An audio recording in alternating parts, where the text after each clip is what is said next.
Hello viewers, আসসালামু আলাইকুম। আজকে এই যে আমরা যেটা দেখতে পাচ্ছি একজন পেশেন্টের, এটা হচ্ছে লাইপোমা।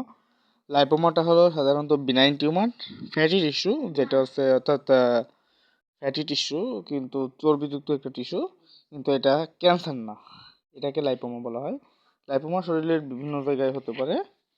লাইপোমা সাধারণত যেখানে যেখানে হয় সাবকিউটেনিয়াসে হতে পারে, তারপরে সাবফেসিয়াল হতে পারে, অর্থাৎ আমাদের ফাঁসানিতে, বা জয়েন্টের ভিতর হতে পারে, জয়েন্টের মধ্যে হতে পারে, বোন টিস্যুতে লাইপোমা হতে পারে, পুরুরানিতে লাইপোমা হতে পারে। এইগুলো লাইপোমা সাধারণত কোনো মেডিসিনের মাধ্যমে ঠিক হয় না। লাইপোমাটা আমরা সার্জারি করে দিই। যখন একটা পেশেন্ট আমাদের কাছে লাইপোমা নিয়ে আসে, লাইপোমাটা দেখতে একেবারে নরম তুলতুলে, যখন আমরা এটাকে হাত দেব, তখন এক পাশ থেকে অন্য পাশে সরে যাবে। এখন এই পেশেন্টের দুইটা লাইপোমা এখানে আছে। আমরা এগুলা সার্জারির মাধ্যমে